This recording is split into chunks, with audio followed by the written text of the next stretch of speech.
महबूब की आंखों से लाल रोशनी बाहर निकल रही है। कमरे में रखी हुई चीज़ें अपने आप हिलने लगती है। अदीब घबराकर बोलता है, महबूब तुझे क्या हो गया है? महबूब की आंखों में अचानक होश लौटता है। वो कुछ नहीं समझ पा रहा। मुझे कुछ नहीं याद नहीं। आरिफ क्या हुआ? आरिफ डर कर कहता है, रात को तेरी आवाज़ बदल गई थी महबूब, बहुत डरावनी। अगली सुबह स्कूल में बच्चे महबूब का मजाक उड़ाते हैं। टीचर उसके फटे हुए बैग पर हंसती है। ऐसे गरीब लड़के बस सपने ही देखते रह जाते हैं। रघु भाई स्कूल के बाहर बच्चों को पैसे देकर महबूब को सिराने लगवाता है। महबूब अकेला बैठा रो रहा था। तभी संदेरी बुआ स्कूल गेट पर दिखती है, जो उसे घूरती रहती है। रघु भाई के आदमी महबूब का बैग छीन लेते हैं। बैग में से एक पुराना चमकीला पंख निकलकर गिरता है। रघु भाई उसे देखते ही चौंकता है। यही है वो पंख, इसी में ताकत छुपी है।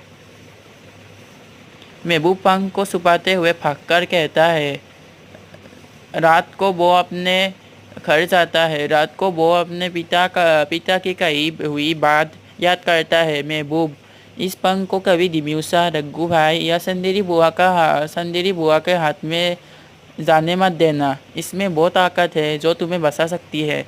महबूब पंख को अपनी कमीज के अंदर छुपा कर सो जाता है। रात में संदेरी बुआ और रघु भाई जंगल में मिलते हैं। संदेरी बुआ कहती है, अब दिम्यूसा खुद आएगी पंख लेने।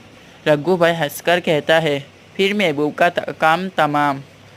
पीछे अंधेरे में एक परछाई हंसती है। यह दिम्यूसा की परछाई है। अगली रात महबूब को फिर वही डरावने सपने आते हैं।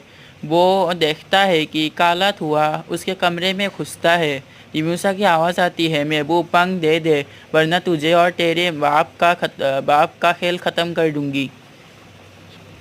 महबूब कहता है, यह पंख मेरा है, मैं इसे किसी को नहीं दूंगा।